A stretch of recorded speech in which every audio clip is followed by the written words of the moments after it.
365นับอะไรคะคุณ นับถอยหลังอายุพรบใหม่ของรถเราไงอายุลดลงทุกวันแต่รับประกันความคุ้มครองเหมือนเดิมตลอดปีต่อพรบแค่ปีละครั้งอุ่นใจราคาก็ไม่แพงดีค่ะงั้นพรุ่งนี้ฉันช่วยนับแล้วพรบของรถคุณล่ะครับเหลืออีกกี่วัน365วันให้ความสำคัญกับพรบด้วยความปรารถนาดีจากสำนักงานคปภ.สายด่วนประกันภัยโทร1186ยินดีต้อนรับสู่เมืองแพร่เกม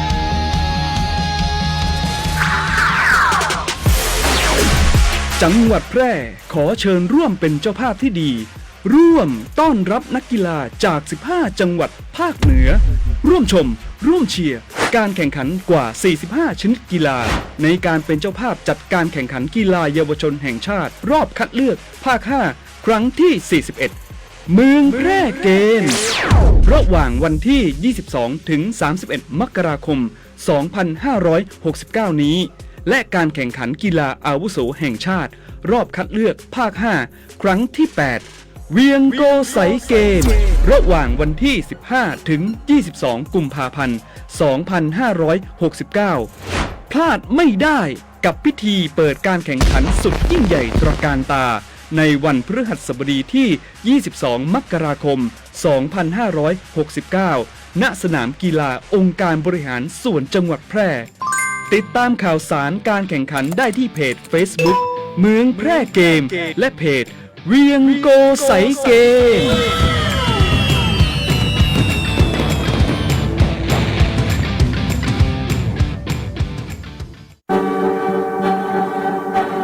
เฮ้ เคยได้ยินคำว่าโกงนิดเดียวไม่เป็นไรป่ะโหคำนี้เอาไปตั้งแต่รุ่นแม่แล้วจ้าของฟรีไม่มีในโลกแต่ความโปร่งใสมีได้ถ้าเราไม่โกงเริ่มจากเรื่องเล็กๆไม่ลอกไม่แซงคิวไม่ใช้เส้นก็เทได้แบบไม่ต้องแอบเจน Z ยุคใหม่หัวใจไม่โกงพบเห็นการทุจริตแจ้งสายด่วนปปชโทร1205สนับสนุนโดยกองทุนปปชและสำนักงานปปชประจำจังหวัดแพร่ไม่เชื่อหนอไม่รีบหนอไม่โอนหนอไม่เชื่อหนอไม่รีบไม่เชื่อหนอไม่รีบหนอไม่โอนหนอทำจากนี้คาถาป้องกันภัยจากมิตรฉาชีพที่มาพร้อมกับสปะกลโกงหลอกซื้อขายสินค้าหลอกให้ลงทุนหลอกยืมเงินหลอกให้โอนเงินหลอกให้กู้เงินหลอกให้กลัวหลอกว่ามีคดีความหลอกดูดเงินหลอกให้เรากดลิงก์เพื่อรับรางวัลอย่ากดลิงก์ที่แบดไม่งั้นจะแซดอย่างบ่อยนะครับอย่าลงเชื่อเพลิดใจไม่เชื่อน้องไม่อ่อนน้องตัดวงจรมิตรไปตัดวงจรมิตรตัดสายโจรออนไลน์ไม่เชื่อไม่รีบไม่โอนไม่เชื่อน้องไม่รีบน้องไม่อ่อนน้องโครงการสร้างการรู้เท่าทันสื่อและสารสนเทศสำนักงานประชาสัมพันธ์ที่3กรมประชาสัมพันธ์ไม่เชื่อน้องไม่อ่อนน้องตัดวงจรมิตรไป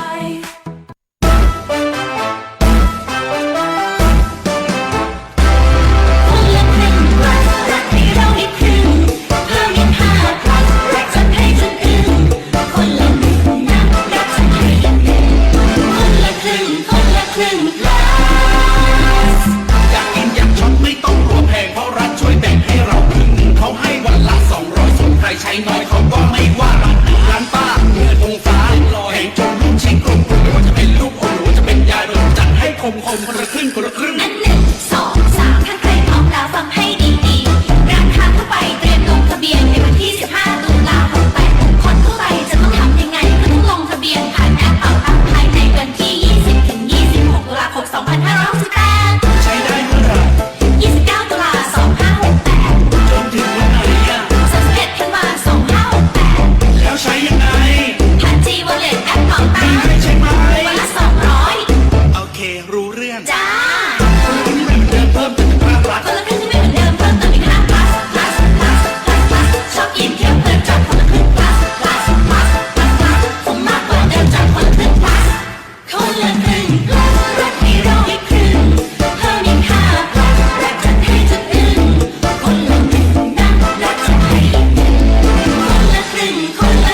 งหวัดแพร่ขอเชิญสร้างบารมีเสริมมงคลชีวิตตามเส้นทางท่องเที่ยวนมัสการพระธาตุพันปี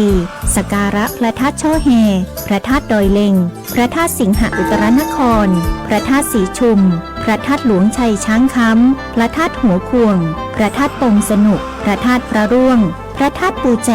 พระธาตุแหลมลี่พระธาตุขวยปู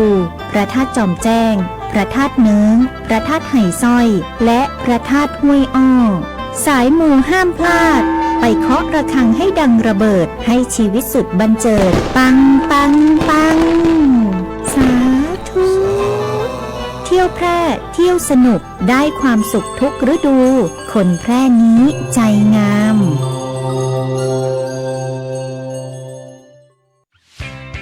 เส้นทางสายหมอกที่สวยที่สุดในเมืองแพร่กำลังรอทุกคนไปวิ่งด้วยกันครับทุกก้าวของคุณคือพลังของลมหายใจชวนเพื่อนชวนครอบครัวมาวิ่งฝ่าสายหมอกเพื่อโรงพยาบาลแพร่ในวันอาทิตย์ที่ 7 ธันวาคม 2568 บริเวณลานกิจกรรมหลังวัดพระธาตุช่อแฮ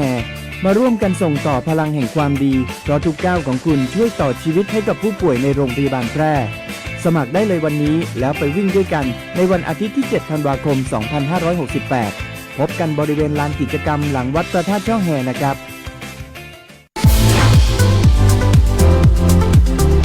คุณกำลังฟังสถานีวิทยุกระจายเสียงแห่งประเทศไทยจังหวัดแพร่ FM 91 MHz ให้ความรู้คู่ความสุข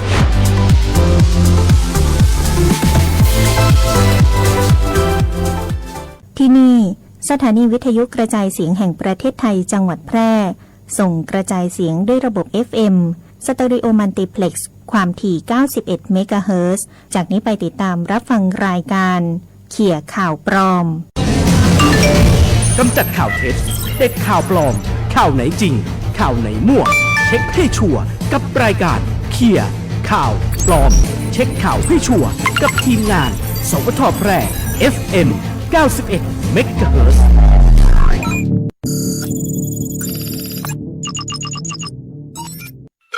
จากนี้ไอนะครับคุณเป็นผู้ต้องสงสัยคดีฟอกเงินนี้ครับจากไปรษณีย์ไทยนะครับพอดีมีพัสดุตกค้างไม่สามารถสมุดบัญชี9 เล่มพาสปอร์ต12 เล่มโดยมีติดต่อเจ้าที่เลยครับ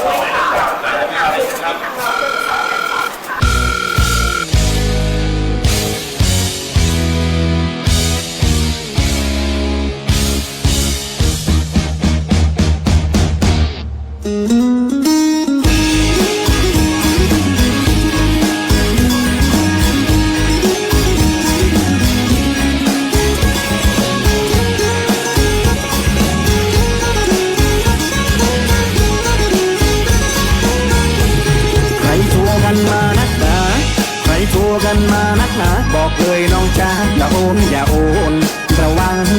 จะโดนพวกมิจฉาชีพหากินแบบใหม่ทางเป็นตำรวจเจ้าหน้าที่หรือ DSI ตั้งสติเอาไว้อย่าเชื่อใครอย่าโอนอย่าโอนอย่าเชื่อใครอย่าโอนอย่าโอน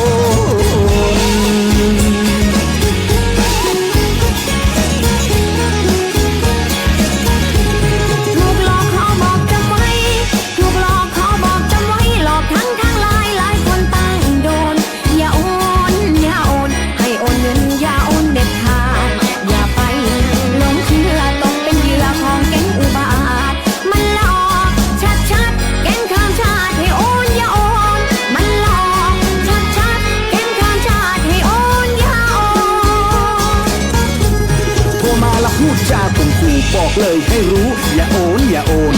อ้างตัวเป็น DSI มีผู้เสียหายก็ต่างคนต่างโดนส่งไลน์ให้เราได้เห็นแถมยังเที่ยวเข็นให้เรารีบโอนอ้างตัวเป็นเจ้าหน้าที่เป็นบุรุษไปรษณีย์ที่แท้คือโจรความกลัวทำให้ขาดสติแต่จำไว้ดีๆว่าอย่าโอนอย่าโอนจะเป็นใครที่ไหนก็ช่างละบอกเลยกันดังว่านี่คือโจรจะอายัดบัญชีตรวจสอบแถมมันยังตอบว่าจะออกหมายค้นทำเป็นจะมาช่วยเหลืออย่าเชื่อเดี๋ยวเป็นเหยื่อโจรทำทีโอนสายให้รัฐปลายเสียงโทรศัพท์คือหัวหน้าโจรเสียเงินแล้วยังเสียใจเสียเงินแล้วยังเสียใจถ้าไม่อยากอับอายอย่าโอนอย่าโอน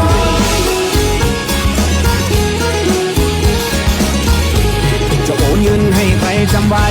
จะโอนเงินให้ใครจำไว้ไม่อยากเสียใจอย่าโอนอย่าโอน ตอนนี้มีโจรคอเซ็นเตอร์โทรมาแอบอ้างอย่าไปหลงเชื่อตกเป็นเหยื่อช่วยกันระวัง ไม่อยากเสียตังค์บอกดังๆอย่าโอนอย่าโอนบอกดังๆอย่าโอนอย่าโอน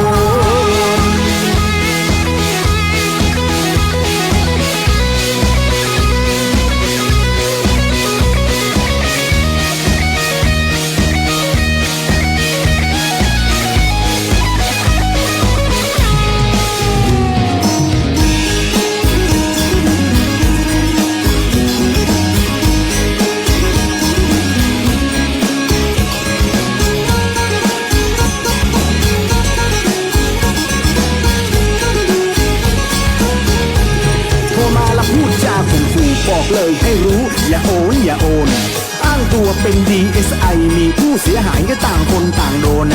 ส่งไลน์ให้เราได้เห็นแถมยังเขี้ยวเข็นให้เรารีบโอน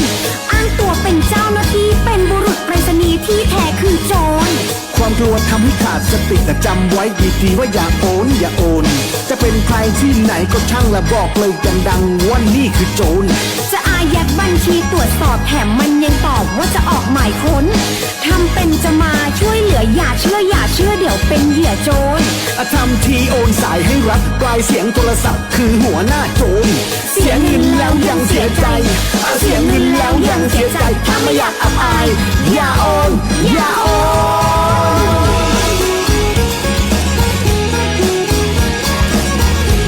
จะโอนเงินให้ใครจำไว้จะโอนเงินให้ใครจำไว้ไม่อยากเสียใจอย่าโอนอย่าโอน ตอนนี้มีโจรคอเซ็นเตอร์โทรมาแอบอ้างอย่าไปหลงเชื่อตกเป็นเหยื่อช่วยกันระวัง ไม่อยากเสียตังค์บอกดังๆอย่าโอนอย่าโอนบอกดังๆอย่าโอนอย่าโอน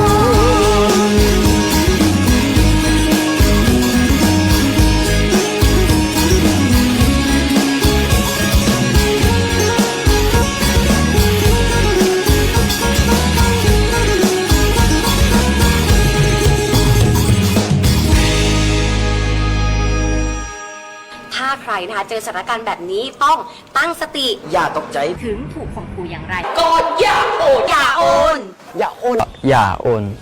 จะโอนเงินให้ใครจำไว้จะโอนเงินให้ใครจำไว้ไม่อยากเสียใจอย่าโอนอย่าโอน ตอนนี้มีโจรคอเซ็นเตอร์โทรมาแอบอ้างอย่าไปหลงเชื่อตกเป็นเหยื่อช่วยกันระวัง ไม่อยากเสียตังค์บอกดังๆอย่าโอนอย่าโอนบอกดังๆอย่าโอนอย่าโอน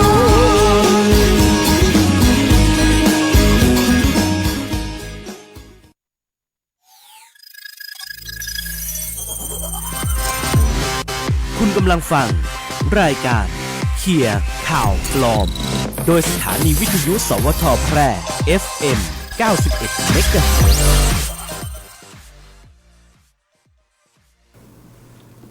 สวัสดีครับสวัสดีพี่น้องคุณผู้ฟังสวทแพร่ FM 91 เมกะเฮิรตซ์ครับตอนรับคุณผู้ฟังเข้าสู่ยามบ่ายเนาะของวันจันทร์ที่20 ตุลาคม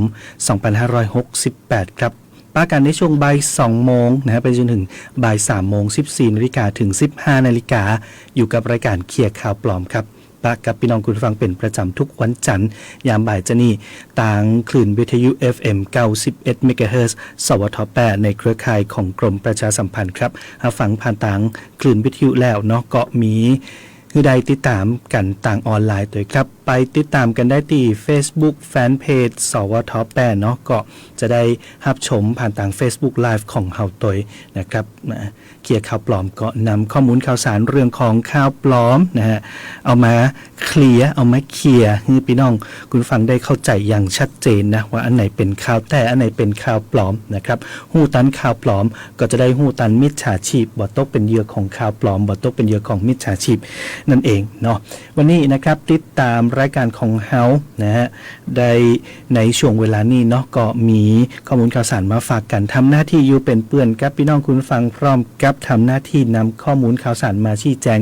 ให้กับทุกท่านครับกับดิเจดงธนชัยสุวรรณกาศครับ บอกให้เสียเวลาเนาะตอนนี้ก็บ่าย2 นาทีแล้วเนาะก็ข่าวปลอมที่นำมาฝากกันในวันนี้นะครับก็หลากหลายเลยนะบอกว่าจะเป็นเรื่องของข่าวที่เกี่ยวข้องกับเพื่อนบ้านโตยนะฮะเรื่องของการลอกลวงของมิจฉาชีพนะฮะวันนี้มาติดตามกันเนาะไปกันตีข่าวแรกเลยนะครับอันนี้ก็อาจจะยังฮือพี่น้องคุณฟังพอได้ยินได้ฟังเนี่ยก็อาจจะยังรู้สึกว่าเลือดทักชาติมัน เพิ่มเข้ามาเนาะนะครับแล้วก็อาจจะคือความ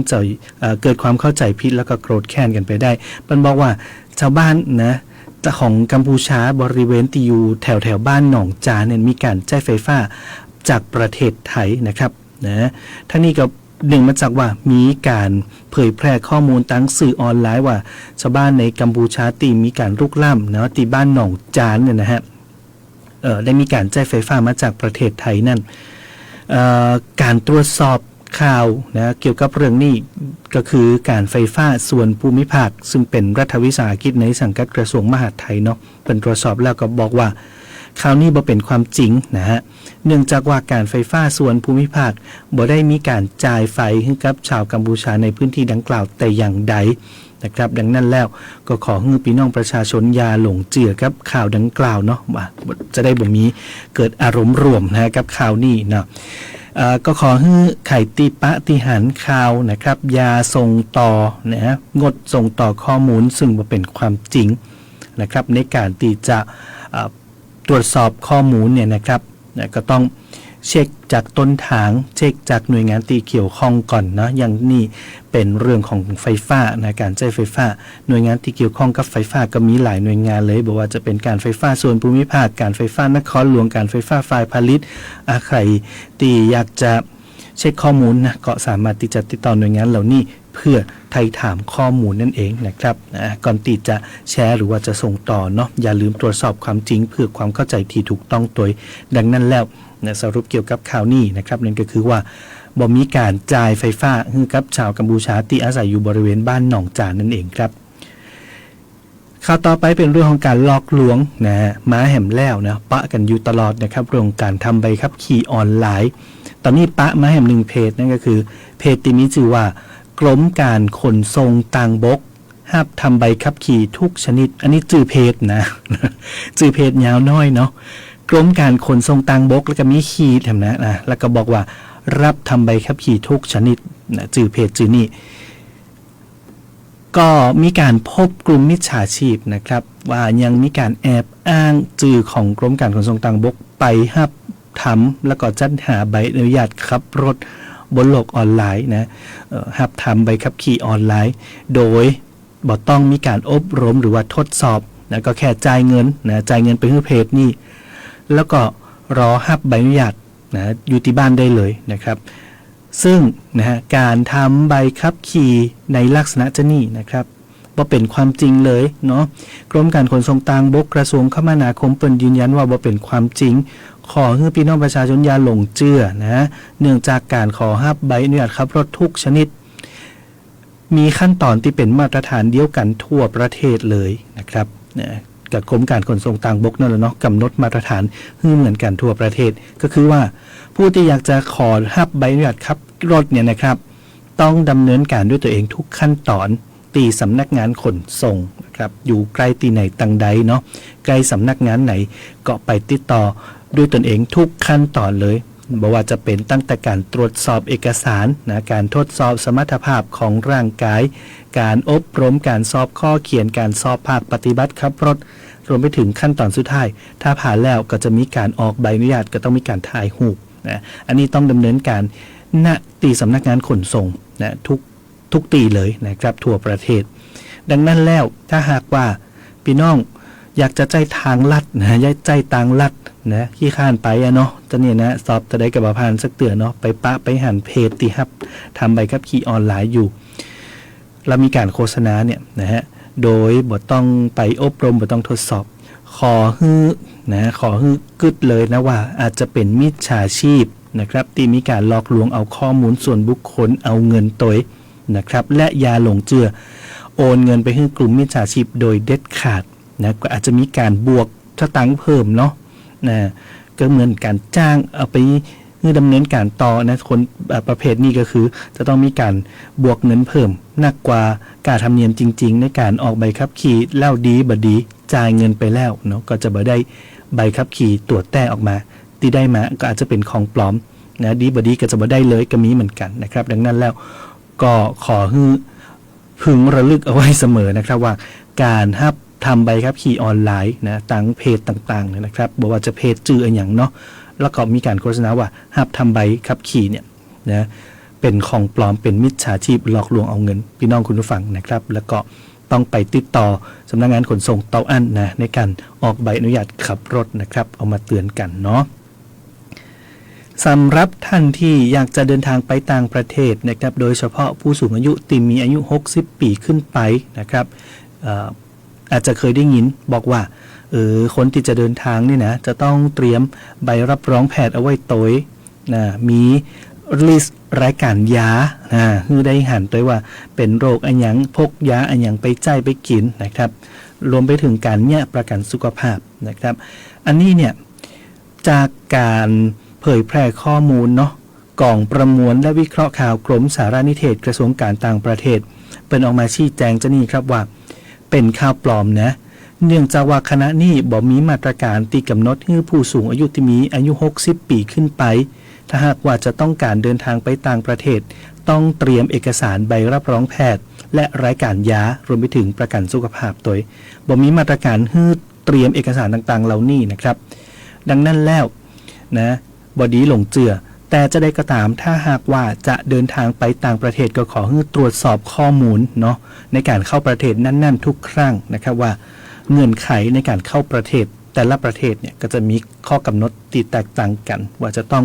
เอาเอกสารอย่างไปยืนยันนะเพื่อเข้าเมืองนะครับเอกสารสำคัญที่เปิดบอกคือเตรียมก็ต้องเตรียมในการก่อนเดินทางทุกครั้งแต่ในประเทศไทยเราเองนะสำหรับผู้ที่จะเดินทางออกไปเป็นคนไทยเดินทางออกนอกประเทศได้มีการกำหนดว่าจะต้องเตรียมเอกสารต่างๆเหล่านี้ที่สำคัญก็คือถ้าว่าพี่น้องคุณผู้ฟังเนาะมีอายุ60ปีขึ้นไปจะเดินทางไปประเทศนั่นประเทศนี้สิ่งที่ต้องเตรียมเนาะก็ต้องมีเรื่องของประกันสุขภาพตัวนะเพื่อไปเจ็บป่วยที่ต่างประเทศนะก็จะมีการดูแลรักษาจากประกันสุขภาพโอ้ยตัวใครที่มีโรคประจำตัวก็พกพา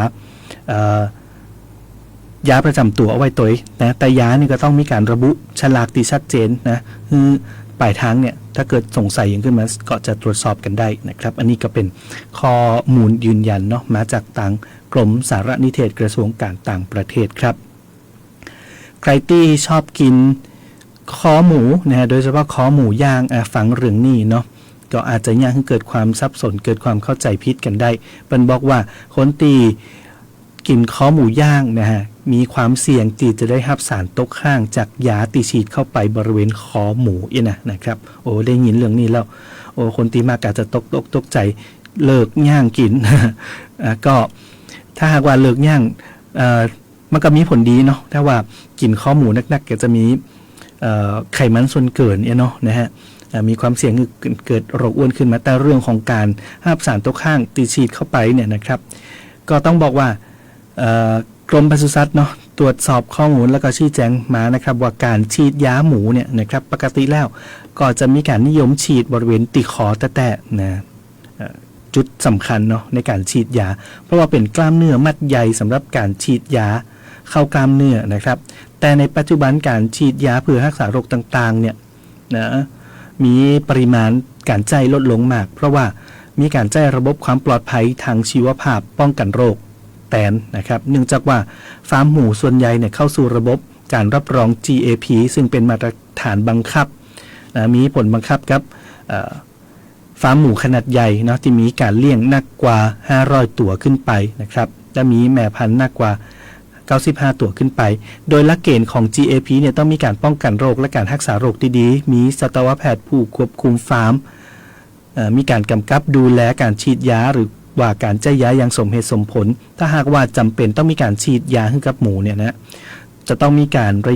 จะต้องมีระยะหยุดยาเพื่อบ่ให้เกิดมีสารอย่างต่างๆตกค้างในตัวหมูหรือว่าคอหมูทุกครั้งนะก่อนที่จะส่งโรงฆ่าสัตว์รวมถึงต้องมีการควบคุมเนาะการใจเข็มฉีดยาบ่ให้เกิดมีการหักข้างเอาไว้ในตัว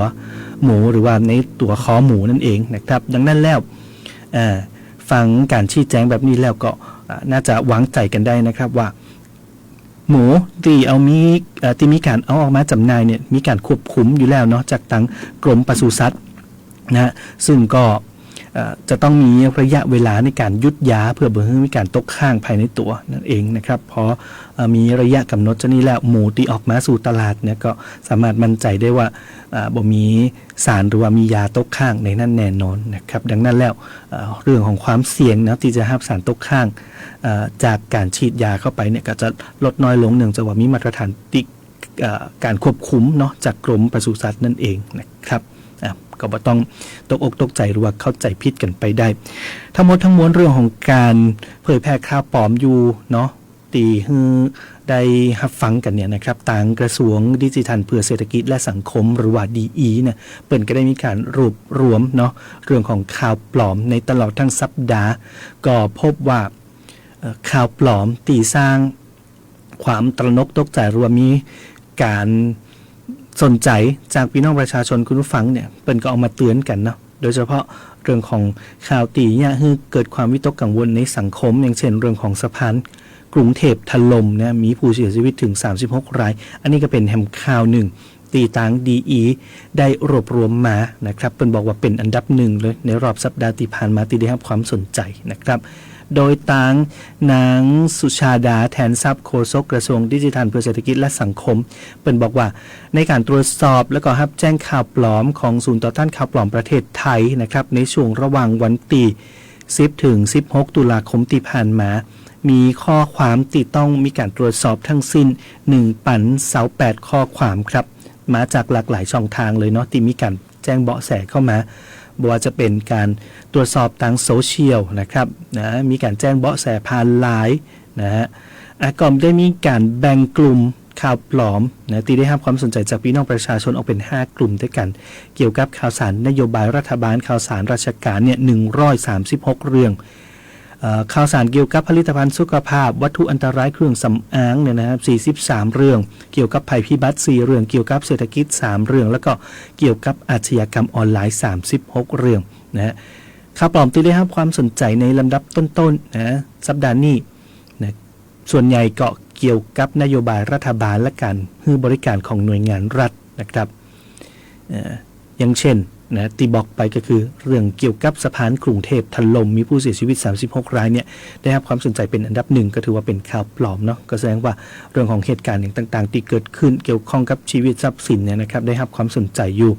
และนอกจากนี้ก็มีเรื่องรองลงมาก็คืออย่างเช่นกระทรวงยุติธรรมร่วมกับตำรวจไซเบอร์เปิดลงทะเบียนให้ยื่นหลักฐานรับเงินคืนจากมิจฉาชีพอันนี้ก็เป็นข่าวปลอมเช่นเดียวกันเนาะก็เป็นข่าวตีอาจจะเนี่ยเกิดความเข้าใจผิดแล้วก็เป็นช่องทางของมิจฉาชีพที่จะหลอกลวงเอาทรัพย์สินข้อมูลจากพี่น้องประชาชนนั่นเองนะครับ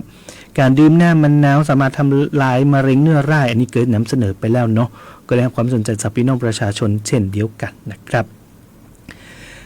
กระทรวง DE เองเนาะเปิ่นก็มีความห่วงใยพี่น้องประชาชนนะครับเรื่องของการหู้ตันข่าวปลอมที่เผยแพร่ในสื่อโซเชียลในสื่อออนไลน์ถ้าหากว่า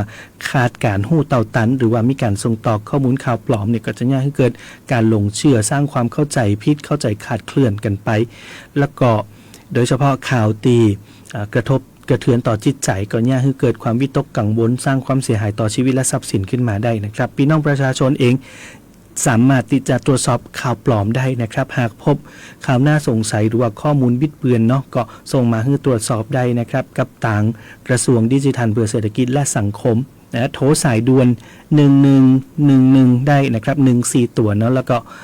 กดหมายเลขต่อไปติด87นะครับ1111ต่อ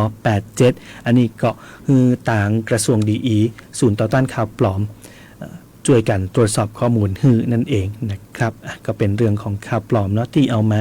เตือนเอามาแจ้งให้กับพี่น้องคุณผู้ฟังกันก่อนในช่วงแรกกับรายการเคลียร์ข่าวปลอมของเราครับช่วงนี้ขออนุญาตไปพักกันสักกั๊มช่วงหน้ามาติดตามนะข่าวสารอื่นๆเนาะโดยเฉพาะเรื่องของคนละเกิง plus นะวันนี้เป็นการเริ่มต้นและสำหรับพี่น้องประชาชนทั่วไปในการลงทะเบียนมีความเกี่ยวข้องกันจะได้ข้อมูลข่าวสารที่ออกมาเป็นจะได้ช่วงหน้ากลับมาติดตามครับ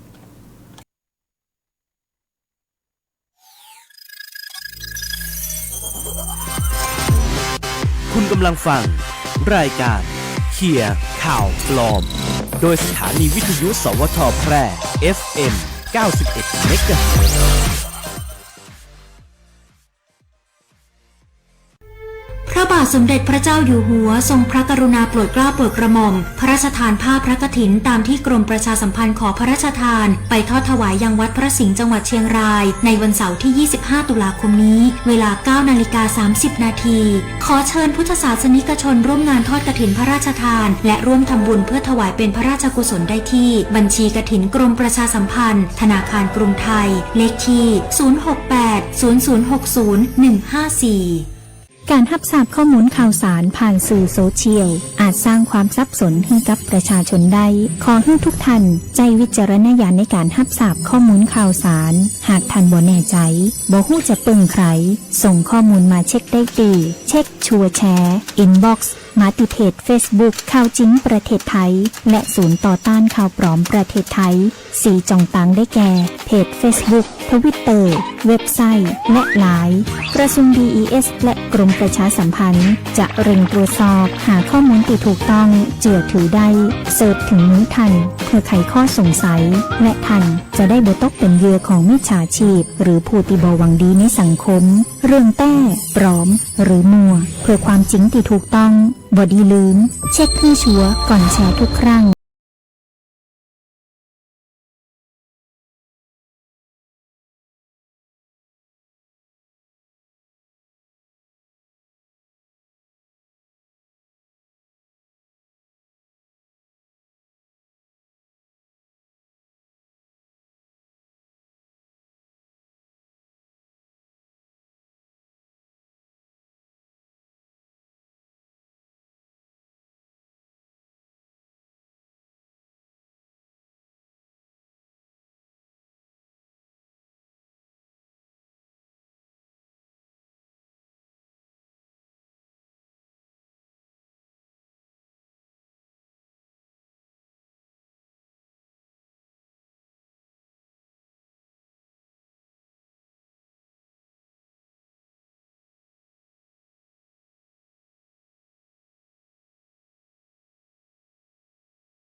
กษตรกรเจ้าสวนยางครับขึ้นทะเบียนเกษตรกรแล้วหรือยัง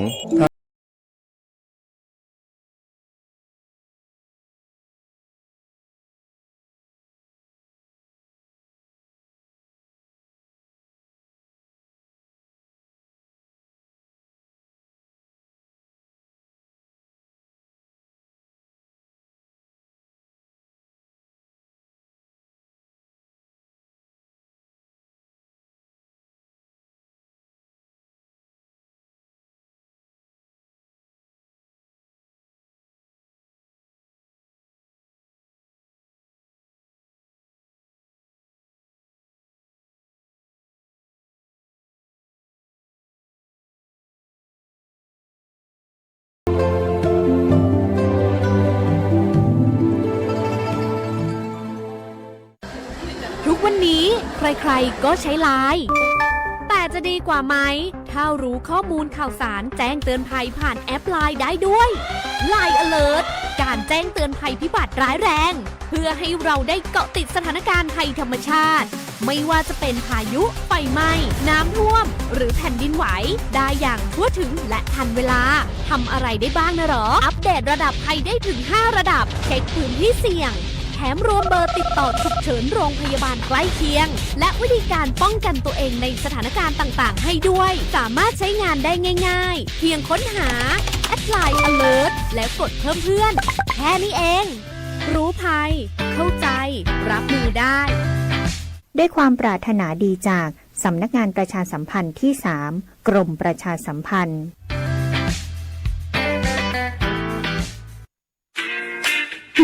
กลับมาแล้ว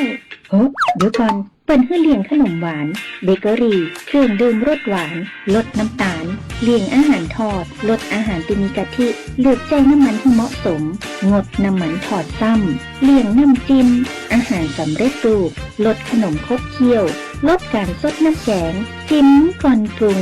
ลดการปรุงรสและที่สำคัญอ่านฉลากโภชนาการก่อนซื้อทุกครั้งกินหวานมันเค็มเพื่อพอดีสุขภาพดีห่างไกลโรคเจ้าด้วยความห่วงใยสำนักงานประชาสัมพันธ์ที่ 3 กรมประชาสัมพันธ์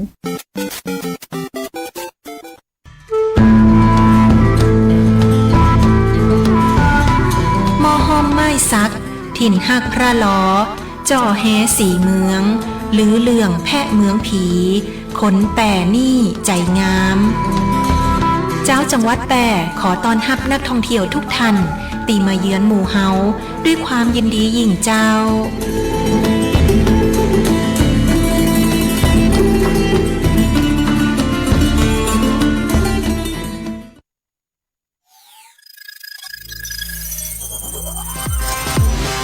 คุณกำลังฟัง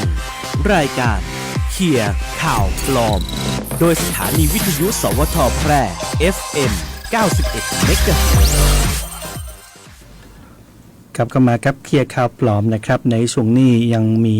ข้อมูลข่าวสารเรื่องราวต่างๆคือได้ติดตามกันโดยเฉพาะเรื่องของคนละเกิงเนาะคนละเกิง plus นะครับวันนี้วันแรกนะวันที่20 ตุลาคมสำหรับการลงทะเบียนให้พี่น้องประชาชนทั่วไปได้เข้าร่วมโครงการนะครับที่นี่การเข้าร่วมโครงการเนาะเปิ่นก็เตือนตัวนะเพราะว่าจะต้องทำผ่านแอปพลิเคชันเป่าตังนะ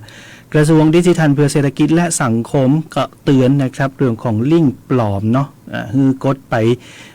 ดาวน์โหลดหรือว่าไปลงทะเบียนคนละเกิง plus เนี่ยนะครับต้องลงทะเบียนผ่านแอปเป่าตังที่โหลดมาเป็นของแต้ต่ออันนะซึ่งคนละเกิง plus เนี่ยครับออกมาเพื่อกระตุ้นเศรษฐกิจในช่วงปลายปี 2568 นี่เนาะมีสิทธิ์ให้พี่น้องเข้าร่วมโครงการถึง20 ล้านสิทธิ์ด้วยกันนะครับช่วงระยะเวลาการลงทะเบียนก็คือ20 ถึง 26 ตุลาคม 2568 แล้วก็จะเริ่มใจสิทธิ์ได้ในวันที่29 ตุลาคมเป็นต้นไปซึ่งทางกระทรวง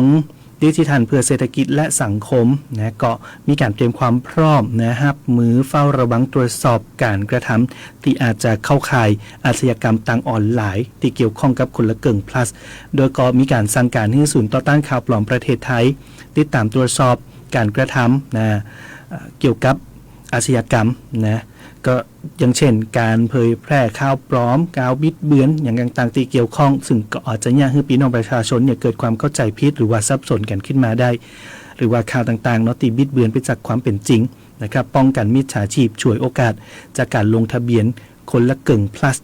อย่างเช่นการส่ง SMS นะพร้อมกับแนบลิงก์นะเป็นลิงก์ปลอมนะพอกดเข้าไปแล้วก็ไปเนี่ยอย่างกับบ่ฮู้กับของเฮาเนาะนะฮะบางทีไปติดตั้งแอปอย่างบ่ฮู้เพื่อทำการดูดเงินนั้นมาเข้ามาควบคุมโทรศัพท์มือถือหรือว่าอุปกรณ์ของเฮานะครับหรือว่า QR code ปลอมสแกนให้เข้าร่วมโครงการหลอกลวงเอาข้อมูลส่วนบุคคลหรือว่าทรัพย์สินทั้งหมดทั้งมวลก็จะก่อให้เกิดความเสียหายต่อพี่น้องประชาชนบ่ว่าจะเป็นทรัพย์สินหรือว่าข้อมูลส่วนบุคคลดังนั้นแล้วช่องทางในการลงทะเบียนรับสิทธิ์ในโครงการคนละเกิงพาสที่ถูกต้องเนี่ยนะครับประชาชนจำเป็นที่จะต้องดาวน์โหลดแอปพลิเคชันเป่าตังนะฮะโดยดาวน์โหลดผ่าน App Store หรือว่า Google Play เนาะสำหรับในแต่ละระบบของโทรศัพท์มือถือของท่านนะฮะ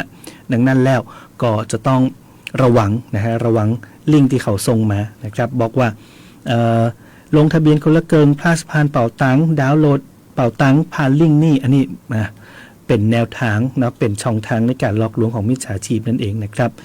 ต้องไปที่ App Store หรือว่า Google Play ตัวอันในการที่จะดาวน์โหลดเป่าตังมาใช้งานนะครับพอดาวน์โหลดมาแล้วเนาะก็เปิดแอปเข้าไปกรอกข้อมูลอย่างต่างๆยินยอมให้เข้าถึงข้อมูลจัดการข้อมูลก็ให้เตรียมบัตรประจำตัวประชาชนหูปถ่ายของบัตรเบอร์โทรศัพท์มือถือนะครับซึ่งเอาไว้ใจหับรหัส OTP ที่จะส่งเข้ามานะฮะกรอกข้อมูลสแกนหูปอย่างเข้าไปแล้วก็จะมีขั้นตอนในการยืนยันตัวตนนะครับ2วิธีด้วยกันก็คือผ่านแอปพลิเคชันกรุงไทย Next เนาะสำหรับการจัดการธนาคารออนไลน์ของกรุงไทยเนาะอยู่ในห้างไทยที่มีกรุงไทย Next ก็สามารถเข้าไปใช้งานกันได้หรือว่าสแกนใบหน้านะฮะอันนี้ก็ถ้าหากว่ามีการตรวจสอบเนาะสำเร็จแล้วนะเพิ่นก็จะมีการแสดงG-Wallet อยู่บนหน้าจอนะครับลงทะเบียนสำเร็จแล้วก็จะได้รับข้อความบอกว่าได้รับสิทธิ์คนละเกิง plus 2,000 บาทเริ่มใจสิทธิ์วันที่29ตุลาคมอันนี้คือคนที่บ่อยู่ในระบบภาษีใครที่อยู่ในระบบภาษีเพิ่นก็จะบอกว่าได้รับสิทธิ์คนละเกิง plus จำนวน 2,400 บาทเริ่มใจสิทธิ์ได้ในวันที่29ตุลาคมเป็นต้นไปนะครับกรณีใครที่บ่เคยเข้าโครงการคนละเกิง plus มาก่อนนะฮะบอกเกยเลยคนละเกิงมาก่อนหน้านี้เนาะนะฮะพอมาสมัครคนละเกิง plus เนี่ยก็จะมีการตรวจสอบนะขึ้นข้อความบอกว่ากำลังรอผลการลงทะเบียนนะระบบจะแจ้งผลผ่านการแจ้งเตือนของแอปเป่าตังหรือ SMS ภายใน3วันนะนี่คือคนใหม่สดๆสิ่งเลยเนาะบอกเกยอย่างกระเปิลมาก่อนเนาะนะฮะก็จะขึ้นข้อความจะนี่เพราะฉะนั้นเราต้องตกใจเนาะว่าโอ้จะได้ก่อนนะก็คือรอการตรวจสอบคุณสมบัติหรือว่าผลการลงทะเบียนก่อนเนาะคนที่เคยรวมมาแล้วอย่างที่บอกไปถ้ากดปุ่มเข้ารวมแล้วก็จะขึ้นปรากฏว่าได้สิทธิ์ 2,000 ได้สิทธิ์ 2,400 แล้วแต่ว่าท่านอยู่ในระบบหรือว่าบ่อยู่ในระบบภาษีนะครับในกรณีคนที่บ่มีสิทธิ์นะบ่ได้สิทธิ์ในโครงการนี้นะครับก็คืออย่างเช่นอายุต่ำกว่า16ปีบริบูรณ์ณวันที่ลงทะเบียนนะเพิ่นก็จะขึ้นบอกว่าบ่สามารถลงทะเบียนคนละเกิง plus ได้หรือใครที่เป็นผู้ที่มีสิทธิ์บัตรสวัสดิการแห่งรัฐแล้วเนาะเปิ้นก็จะขึ้นว่าคุณได้รับสิทธิ์เพิ่มวงเงินจากโครงการบัตรสวัสดิการแห่งรัฐแล้วเนาะบ่สามารถที่จะเข้าร่วมโครงการคนละเกิง plus ได้นะครับหรืออื่นๆเนาะตรวจสอบคุณสมบัติแล้วจะได้ก็บ่ได้เนี่ยบ่สามารถที่จะลงทะเบียนคนละเกิง plus ได้ก็จะขึ้นระบุประมาณนี้คือได้เห็นกันเนาะผ่านต่างการลงทะเบียนนะครับดังนั้นแล้วก็เตือนเลยนะครับบอกว่าจะเป็นพี่น้องประชาชนในการใช้เป่าตังนะหรือว่าร้านค้าเองก็ตามเนาะจะต้องรับเงินผ่านถุงเงินแอปพลิเคชันถุงเงินเนี่ยการดาวน์โหลดนะต้องดาวน์โหลดจากช่องทางตีน่าเชื่อถือและถูกต้องอย่างที่บอกไปก็คือใจ iPhone ใจ Apple นะดาวน์โหลดผ่าน App Store ใจโทรศัพท์ยี่ห้ออื่นๆระบบปฏิบัติการอื่นๆนะครับSamsung Oppo Vivo อย่างต่างๆเนี่ยนะฮะ ดาวน์โหลดผ่าน Google Play หรือ Play Store ตรงอันนะเป็นช่องทางที่เป็นทางการสำหรับการดาวน์โหลดแอปพลิเคชันบอดีไปกดลิงก์หรือว่าสแกน QR Code ที่ไผกระบอกฮู้ส่งมาให้เฮาเนาะอันนี้ก็ป้องกันการถูกหลอกลวงหรือว่าโจรกรรมข้อมูลของเฮาไปนะครับแจ้งเตือนพี่น้องประชาชนโดยครับสำหรับการเข้าร่วมคนละเกิงนะฮะนอกจากนี้แล้วนะครับใครตีได้ฮับซิทเนาะก็เตรียมตัวนะเตรียมตัวที่จะใจงานได้ในวันที่29ตุลาคมเป็นต้นไปบขสก็เป็นแฮมหน่วยงานหนึ่งนะที่จะเข้าร่วมโครงการคนละเกิง plus นะก็คือฮับนะพี่น้องประชาชนสามารถใจซิทคนละเกิง plus กับการขึ้นรถบขสกันได้นะครับเดินทางทั่วไทยจ่ายแค่เกิงเดียวนะช่วยแบ่งเบาภาระการเดินทางให้กับพี่น้องประชาชนโดยครับซึ่งพี่น้องประชาชนก็สามารถจ่ายซิทคนละเกิง plus ในการชำระค่าตั๋วรถบขสได้ทุกเส้นทางทั่วประเทศเลยโดยไปใจได้ตีช่องทางจำหน่ายตั๋วทุกสถานีนะของบขสทั่วประเทศเลยก็ตั้งแต่วันที่9ตุลาคมวันที่29ตุลาคม2568เป็นต้นไปจนถึงวันที่31ธันวาคมเนาะเงื่อนไขก็คือว่าจะต้องมีการยื่นบัตรแสดงตนก่อนในการซื้อตั๋วโดยสารนะครับซื้อให้คนอื่นมาได้นะต้องซื้อให้ตัวเก่าตัวอันต้องเป็นผู้เดินทางเองแล้วก็ใจซิทเองตัวอันนะครับซื้อตั๋วรถโดยสารบขสภายในวงเงิน200 บาทนะก็คือรัฐช่วยออก200 บาทต่อวันกรณีมีค่าด้วยกันส่วนเกินเนาะเกินจาก200ก็ต้องจ่ายส่วนต่างเป็นเงินสดนะครับโดยสารไปกับรถบขสได้ทุกมาตรฐานทุกเส้นทางนะแล้วก็ยังใจห่วมกับซิทรถยนต์อื่นๆของบขสได้ตยนะครับทั้งนี้ทั้งนั้นเมื่อซื้อตั๋วแล้วจะบ่สามารถคืนตั๋วได้ทุกกรณีแต่สามารถเลื่อนการเดินทางได้ภายใต้เงื่อนไขที่บขสเป็นกำหนดนะครับก็ไปติดต่อได้เนาะที่ช่องทางจำหน่ายตั๋วนะช่องจำหน่ายตั๋วของบขสได้ทั่วประเทศเลยสำหรับทันทีจะใจซิทคนละเกิง plus กับรถบขสนะครับสอบถามเพิ่มเติมได้นะผ่านทาง Facebook Fanpage นะก็คือบขสเนาะเว็บไซต์อย่างต่างๆหลายบขส.99นะครับแล้วก็ช่องจำหน่ายตัวทั่วประเทศเลยโทร029363660นะครับอันนี้คือการใจซิทผ่านทางบขสนั่นเองก่อนจากกันไปติดตามเรื่องของอากาศกันสักน้อยนะครับนะเตรียมตัวกันเลยเนาะสำหรับพี่น้องทั้งภาคเหนือของเฮารวมไปถึงอีสานตัวเตรียมรับอากาศหนาวนะครับซึ่งกรมอุตุนิยมวิทยานะได้ติดตามสภาพอากาศในขณะนี้ก็พบว่ามีความกดอากาศสูงจากประเทศจีนเริ่มแผ่ลงมาปกคลุมบริเวณเวียดนามประเทศลาวตอนบนนะรวมไปถึงภาคอีสานและก็ภาคเหนือของไทยซึ่งก็อาจจะย่าให้อุณหภูมิลดลงถึง20องศาได้ก็เลยมีการคาดหมายนะครับว่าการเริ่มต้นฤดูหนาวของไทยในปี2568นี่จะเริ่มต้นประมาณปลายเดือนตุลาคมเนาะอุณหภูมิจะเริ่มลดลงตั้งแต่ช่วงตอนบนของประเทศลงมานะครับในช่วงกลางเดือนตุลาคมอันนี้ก็กลางเดือนตุลาคมแล้วเนาะก็จะเริ่มเย็นลงแล้วนะครับเพราะฉะนั้นเตรียมตัวกันเอาไว้ตัวเนาะในขณะที่การติดตามเรื่องของพายุแห่งหนึ่งลูกนะบ่ฮู้เป็นพายุลูกหลงกันเนาะนะฮะบริเวณทะเลจีนใต้นะครับซึ่งจะส่งผลให้มีฝนฟ้าคะนองเกิดขึ้นนะครับก็คือในช่วงวันนี้นะเมื่อตีสี่ที่ผ่านมานะพายุโซนร้อนที่ชื่อว่าเฟิงเฉินนะฮะปกคลุมบริเวณจีนใต้ตอนบนนะเคลื่อนตัวมาทางทิศตะวันตกเฉียงเหนือนะครับมีแนวโน้ม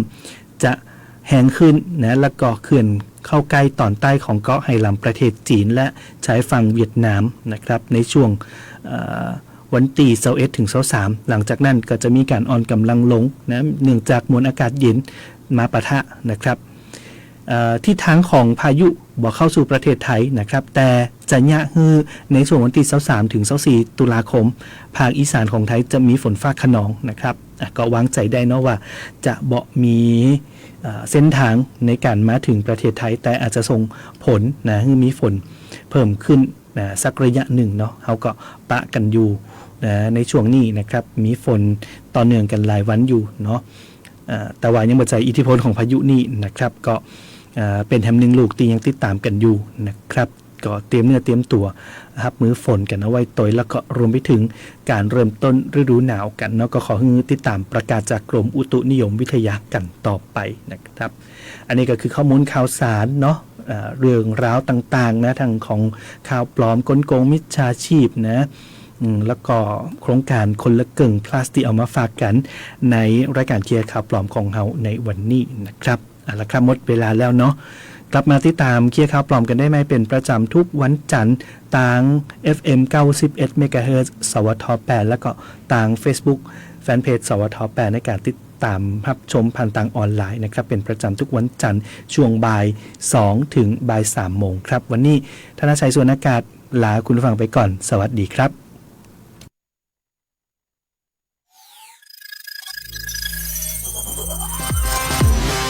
คุณกำลังฟังรายการเคลียร์ข่าวปลอมโดยสถานีวิทยุสวทแพร่ FM 91 เมกะเฮิรตซ์